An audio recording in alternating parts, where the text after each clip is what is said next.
The best calling card for our film, the best lobbying for our film is getting as many people as possible to watch it. Yes. Vetri Cinema, I can even name him. He said, I don't care what happens to the rest of the India. I will run this movie 5 shows a day for 1 week. Wow.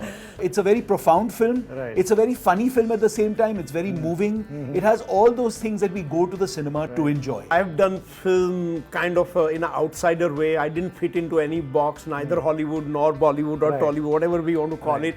I hate those terms.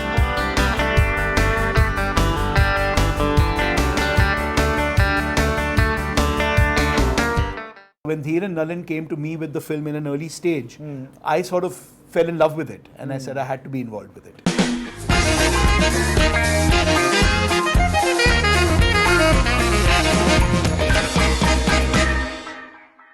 Siddharth Roy Kapur, Pan Nalin, thank you so much for giving me time for Bollywood Hungama. It's a pleasure, especially after watching the film.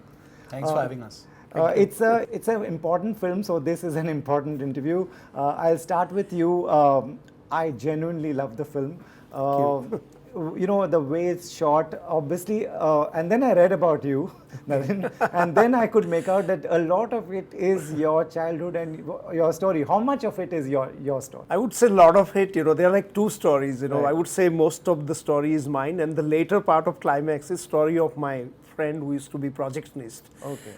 And with whom I became a friend when I used to skip school, swap my lunch box, watch the free movies from the cinema hall. Okay. So in a way, I would say even the idea was born little bit with his story rather than mine. Right. Because I used to hear anecdote every time I go back. My family still lives there. My sister will tell me, oh, you used to do this, you used to steal reel, oh, you used to line up matchbox, and this fascination, and the cops came. And so they were all childhood anecdote. No wonder you are interested in cinema. Right. But in 2010-11, when I was visiting my father, he said, you should go and see, your friend, because he's in bad shape. So I said, like, what happened, and I met, his name was Mohammed Bhai, and he said, I've been thrown out. I'm 3rd generation projectionist, and, and everywhere, all screens are going digital. And this needs the knowledge of computer and English to run this, and I don't know, and I'm like jobless, and he was very sad. And all his life, the projectionist in India spent 8 a.m. to 1 a.m. there. Yeah. So it's like their home. They will have their little shrine and food and so, and he was projectionist since he was 16-year-old. He learned from his father, and he used to get calls from many big important directors and producers from Bollywood because he had specialized over the year in 70mm print, and there were not that many people. So, unka phone aayega 70mm jaake wahan fix karo. He will run. So suddenly he was selling vegetable in a haath lari. So it hurt me and then we started talking about what happened to the projectors and film reels, and he started telling me, oh, wahan le gaye. I said, no, don't even tell me, I don't know. It was heartbreaking, and then somewhere, cut to many years later, there was an event of Kodak, and I thought I want to shoot a movie, in a film now.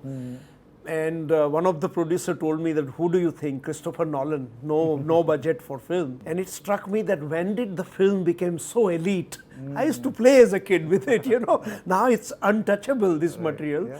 So some of those stories and the Kodak event of celebrating 10 years of disappearance of celluloid, I started writing this, anecdote and what was inspired. And I thought maybe this is the time to tell the story, especially in 2022. It will be 10 years of disappearance of 35mm. Yes.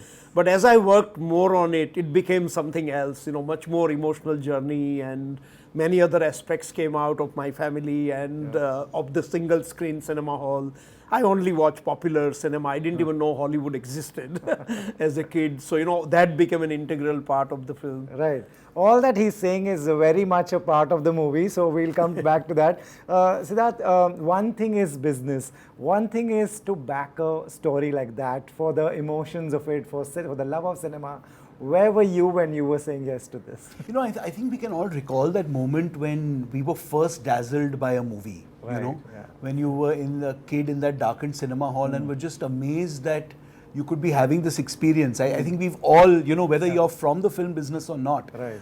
So I think for me to be associated with a film that is able to evoke the magic of cinema, and like Nalin said, that is able to make you revisit a part of your childhood that Right. when there was a sense of wonder, Right. which I think many of us lose as we go along, right? Because our lives become much more jaded. Yeah. We're now more used to being awestruck by so many things that we tend to stop feeling that sense of magic as we did as a child. Right. So for me, any film that can manage to evoke that in me, Right. I believe would manage to evoke that in everyone, whether you're from the film business or not. Right. And I think what Nalin's managed to do so beautifully is to communicate the power of the medium in being able to transform lives, in being able to open up new avenues, in being able to make people believe in something larger than themselves. It's a very profound film. Right. It's a very funny film at the same time. It's very moving. It has all those things that we go to the cinema to enjoy. Right. For the viewers who are yet to watch it, and do you want to tell them a little bit about this young boy? What is he struggling with? This is for also people who should be watching this and should go and watch this. I think the young boy, like as Sid said, its film is called Chhello Show, last film show, but it's truly also about the first show. Yeah. Because we all have our own story Right. of going first time to cinema. Right. So this is where my story starts, the Samay, who is a central character, that first time when his father takes him to see a movie, Right. who never really used to take kids to see movie, that was a Yeah, little bit yeah. my story as well, Okay. but then it happened to be dharmic film, religious film, So so he you thought, allowed okay, it. there will be virtues and values will be intact here, little that he would know that there will be also action and item numbers, because, so he goes to see the movie, and the way he starts dreaming and he's hypnotized and mesmerized by the power of cinema. And then, how he sort of struggles to pursue his dream. And I think this is the power, we have anywhere in India we go. The people have power to just dream and do unbelievable things, and I'm like a big traveler, and I have seen amazing stories in Ladakh, like, the nomad guy who was with his goat built more amazing school. In Manipur, there was a guy who was in the forest with really not much big means, but Right. now he's doing like bamboo design. So there's just so many stories of inspiration. So for me, this was also a story of great entrepreneurship to dream that, okay, you can dream, and as our tagline said, when you have nothing, nothing stops Right. you. So that was the big attraction, that at the Right. end it has to be the story of hope. It is the story that power of dream can take you, somewhere. And at the same time, I also wanted that it shouldn't become pretentious and heavy. It's like you come with 8 to 80 year, come and watch the film, and everyone will take away something. Right. There are so many layers, as you must have noticed. At simple, it's the coming of age story of a boy who is fascinated with cinema. Right. But at the end, if you're a hardcore film buff, it's really like Easter egg situation. Go Right. to look what Right. what is hidden everywhere in every scene. Right. This is a regional film. Now it's reaching new heights. It's a small film, doesn't have big names. What were the challenges you faced? Now it's reaching new heights. We're all very proud of it. But initially, were the challenges to find producers to get this on floor? The challenges are very similar from when I made my first film to the last one. Right. Because I have done film kind of in an outsider way. I didn't fit into any box, neither Hollywood nor Bollywood or Right. Tollywood, whatever we want to call Right. it. I hate those terms. But even when I made Samsara, everything Yes. was against my thing. Like, why do you want to make film at 15,000 feet altitude with monks and non-actors? And I said, I love the story, I need to tell it, And so it needs, sort of 6-7 years it took me to convince people to let me do in the regional language of Right. Ladakh, and that was a regional film. But it was picked up by Miramax, and Harvey Weinstein came and he realized the power of the story, and Right. many other distributors, who took it and made it really popular. So something similar happened also with the last film show, that while we were conceiving, the Orange Studio from France came on as a sales, company, Okay. and say like we could take this movie, worldwide. And earlier on when we were still finishing the film, Right. Sid saw very early, Okay. early on, maybe more than long time ago, and he said like, and I was very surprised that, he would be interested in regional film, I think, it's a film that speaks to you despite it being in a language that you don't know. Because, Right. I mean, of course, we're all used to watching films with subtitles today. But I actually believe that even if you didn't, understand the language and didn't even have subtitles, it's a story that you would be able to understand, because I think the way it's been told is so visual and so dramatic and beautiful in the telling, that it sort of melts away that it's a Gujarati film. It almost doesn't matter because it feels so universal. I also want to say that Dheer Mumaya, is a wonderful producer that Nalin had as well on the film from the start, and he's contributed immensely to sort of making the film happen. So when Dheer and Nalin came to me with the film in an early stage, I sort of fell in love with it, and I said I had to be involved with it. Right. You're a mainstream Bollywood producer. What was your, what did you want from this? Like, one thing is to love the film and one thing is business. What did you expect from this? The film is told in a way that I believe can appeal to anyone. Okay. And I think it's our job to get it out there to as large an audience as it can reach. Because what do we want at the end of the day? Right. We go to a cinema, we want to be entertained, we want to be moved, we want to laugh, we want to cry, we want to have a fulfilling, all-round experience. And I think this film really gives you that. So to my mind, despite the fact that, like you said, it's a Gujarati film, it doesn't have stars, I feel it's as mainstream as it gets, because if you get the audience in, I think they'll have a tremendously fun time. Right. Now the big thing, this is India's official entry at the Oscars. How did this happen? When did you hear about it? How much did you all have to, push and lobby, if that's the right word? I think no pushing, no lobby, I would say honestly, because we, once sort of Sid was with us, we were just working on release plan, long before the announcement. We said, like, how can we make this film reach everywhere? We had announced 14th October as the release date long before, and we were doing, small screening everywhere. We realized we were not going to take a stand that, we'll only show it the day we release. We said we'll do opposite. We know there's some power in this film. Let's just show. So we had done many screening. We had done in South, we were in Hyderabad, Chennai, Gujarat, and we were just showing the film. Long before the announcement came. And same time we were working on strategy, partner, how do we go on, how to bring this film in Gujarat.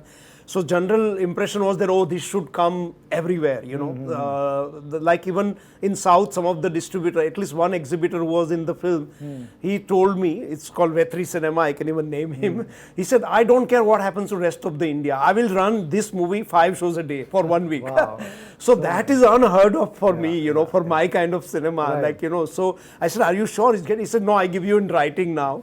His name is Haridev. And that, he said, I want to show it to more people.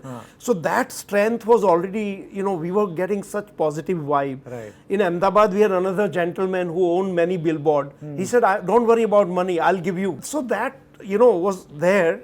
Then this news, was because, as we all know, we were nowhere trending. We did absolutely zero lobbying. I've never done any film with lobbying, and I don't think we can achieve anything with lobbying. It's not. At the end, especially when it comes to the academy, film has to speak. I'm invited into the academy just few months ago in a director's branch only because of my body of work. But there we are told you will have to do some lobbying so that more and more people watch it. It's a little bit of a misnomer, like Nalin was saying. I think the lobbying is really about getting as many people to watch your film as possible. Because it's finally up to the members to vote for the film that they like and enjoy. And I think there's a certain credibility associated with the academy members, which is that they're going to vote for the film that they like the most. Right? So at the end of the day, the problem happens when not enough people get to see your film. So I think the best calling card for our film, the best lobbying for our film is getting as many people as possible to watch it. So is there a plan that you all have, like, now if we reach the next step, is there a plan that you all are working on? So our partner Sam Goldwyn in the US is actually, very, very proficient with this. They've had many Academy Award winning films in the past. They're very well equipped to handle the entire campaign there. And they're our partners in the US, and they will be distributing the film there. So they'll be leading those efforts, and we'll sort of follow their lead. So there's definitely going to be a very, we're going to be on the front foot there. We're going to make sure that our film is watched as much as possible by all the Academy members that we can get. And then, the film will speak for itself, we believe. Absolutely. So every year this happens, that when one film is selected, there will be a lot of chatter that why this film didn't go, why RRR didn't go, why so and so. I think filmmakers are passionate. We're all passionate about a film that we've been involved in. And whenever there is a unfortunate selection of one over the other, when there's an award or there's a selection, a filmmaker would always believe that it should be their film chosen, and rightly so, because you make films with passion, right? So, like you said yourself, this sort of does crop up every year, and not just in India; it happens around the world, because it's such a subjective decision, right? There is no objective way to pick one over the other. We're honored and privileged to be able to represent our country, and we hope that anyone else who's got aspirations to do so also does the same. Finally, India will win. I mean, if we're able to go there and other films are able to do the same, let's put our best foot forward with all our movies. All our movies. Absolutely. I really hope you all reach the next step and we can all sit down again and talk about what strategy is and what's the next step. So I can't wait for that news as well. You have made a lovely film and I hope more and more people watch it, so that you keep backing interesting subjects that, that's what keeps us entertained. So thank you to both of you. Thank you so Rohit. much.